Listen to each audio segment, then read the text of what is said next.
ಎಂಬತ್ತನೇ ಸ್ವಾತಂತ್ರ್ಯ ದಿನಾಚರಣೆ ಅಂಗವಾಗಿ ಬೆಳಗಾವಿ ಜಿಲ್ಲೆ ರಾಯಬಾಗ್ ತಾಲೂಕಿನ ಹಾರೂರ್ಗೆರೆ ಕ್ರಾಸ್ನಿಂದ ಹಾರೂರ್ಗೆರೆ ಪಟ್ಟಣದ ಲೀಲಾಮಠದವರೆಗೂ ಬಿಜೆಪಿ ಕಾರ್ಯಕರ್ತರಿಂದ ಅದ್ದೂರಿಯಾಗಿ ತಿರಂಗ ಯಾತ್ರೆ ನಡೆಯಿತು. ಕುಡ್ಚಿ ಮತಕ್ಷೇತ್ರದ ಮಾಜಿ ಶಾಸಕ ಪಿ ರಾಜೀವ್ ಅವರ ನೇತೃತ್ವದಲ್ಲಿ ನಡೆದ ಬೈಕ್ ರ್ಯಾಲಿಯಲ್ಲಿ ಸಾವಿರಾರು ಬಿಜೆಪಿ ಕಾರ್ಯಕರ್ತರು ಭಾಗವಹಿಸಿದರು. ಬೈಕ್ಗಳಿಗೆ ರಾಷ್ಟ್ರಧ್ವಜ ಕಟ್ಟಿಕೊಂಡು ಭಾರತ್ ಮಾತಾ ಕಿ ಜೈ ಎಂಬ ಘೋಷಣೆಗಳನ್ನು ಕೂಗಿ ವಿವಿಧ ಕಡೆ ಸಂಚರಿಸಿ ಲೀಲಾಮಠದವರೆಗೆ ಸಾಗಿದ್ದಾರೆ. ಮಾರ್ಗದುದ್ದಕ್ಕೂ ರಾಷ್ಟ್ರಭಕ್ತಿ ಘೋಷಣೆಗಳನ್ನು ಹಾಕಿದ್ದಾರೆ. ಈ ಸಂದರ್ಭದಲ್ಲಿ ಮಾತನಾಡಿದ ಕುಡ್ಚಿ ಮತಕ್ಷೇತ್ರದ ಮಾಜಿ ಶಾಸಕ ಪಿ ರಾಜೀವ್ ಸ್ವಾತಂತ್ರ್ಯ ಹೋರಾಟಗಾರರ ತ್ಯಾಗ ಬಲಿದಾನವನ್ನು ಸ್ಮರಿಸಿದ್ದಾರೆ. ತಿರಂಗ ಯಾತ್ರೆಯಲ್ಲಿ ಕುಡ್ಚಿ ಮಂಡಲ ಅಧ್ಯಕ್ಷ ಶ್ರೀಧರ್ ಮೂಡಲಗಿ, ಮುಖಂಡರಾದ ಬಸವರಾಜ್ ಸಂಧಿ, ಸುಳ್ಳಿಗೌಡ ಪಾಟೀಲ್ ಸೇರಿದಂತೆ ಅನೇಕ ಬಿಜೆಪಿ ಮುಖಂಡರು ಪದಾಧಿಕಾರಿಗಳು ಹಾಜರಿದ್ದರು. Shashidhar Kogatnur, RJ32 Kannada news, Chikkodi.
ಪೂಜಿಸಬೇಕು.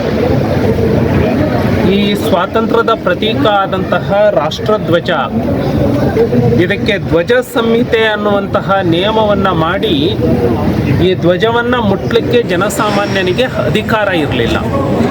ಈ ಧ್ವಜ ಹಾರಾಡಬೇಕು ಅಂದರೆ ಪಾರ್ಲಿಮೆಂಟು, ವಿಧಾನಸೌಧ, DC ಕಚೇರಿ, ಸರ್ಕಾರಿ ಕಚೇರಿಗಳು ಇಷ್ಟು ಕಟ್ಟಡಗಳ ಮೇಲೆ ಮಾತ್ರ ಹಾರಾಡ್ತಿದ್ವು. ಯಾರಾದರೂ ಈ ಧ್ವಜವನ್ನು ಮುಟ್ಟಿದ್ರೆ ಅವ್ರ ಮೇಲೆ ಧ್ವಜ ಸಂಹಿತೆ ಉಲ್ಲಂಘನೆ ಪ್ರಕರಣ ದಾಖಲಾಗ್ತದೆ. ಸನ್ಮಾನ್ಯ ನರೇಂದ್ರ ಮೋದಿಯವರು ರಾಷ್ಟ್ರದ ಭಾವೈಕ್ಯತೆಯ, ರಾಷ್ಟ್ರದ ಸಾರ್ವಭೌಮತ್ವತೆಯ ಪ್ರತೀಕ ಈ ಸ್ವತಂತ್ರ ಧ್ವಜ ಪ್ರತಿಯೊಬ್ಬರ ಮನೆ ಮೇಲೂ ಹಾರಾಡಬೇಕು, ಪ್ರತಿಯೊಬ್ಬ ನಾಗರಿಕನಿಗೂ ಈ ಧ್ವಜವನ್ನು ಹಾರಿಸುವಂತಹ, ಹಿಡ್ಕೊಳ್ಳುವಂತಹ, ಅಪ್ಕೊಳ್ಳುವಂತಹ ಹಕ್ಕು ಇದೆ ಅಂತ ಹೇಳಿ ಧ್ವಜ ಸಂಹಿತೆಗೆ, ಫ್ಲಾಗ್ ಕೋಡ್ಗೆ ತಿದ್ದುಪಡಿಯನ್ನು ಮಾಡೋದ್ರ ಮೂಲಕ ಪ್ರತಿಯೊಬ್ಬರಿಗೂ ಕೂಡ ಅವಕಾಶವನ್ನು ಮಾಡಿಕೊಟ್ಟಿದ್ದಾರೆ. ಇವತ್ತು ನಾವೆಲ್ಲರೂ ಸೇರಿ ಮನೆ ಮನೆಗೂ ಧ್ವಜ ದಿನಾಚರಣೆ, ಹರ್ ಘರ್ ತಿರಂಗ ಈ ಯಾತ್ರೆಯನ್ನು ಹಾರೂರ್ಗೆರೆ ಕ್ರಾಸ್ನಿಂದ ನೂರಾರು ಬೈಕ್ಗಳಲ್ಲಿ ರ್ಯಾಲಿ ಮಾಡೋದ್ರ ಮೂಲಕ ಇಲ್ಲಿ ಚನ್ನವೃಷಭೇಂದ್ರ ಮಠದವರೆಗೆ, ಹಾರೂರ್ಗೆರೆಯವರೆಗೆ ಮಾಡಿದ್ದೀವಿ.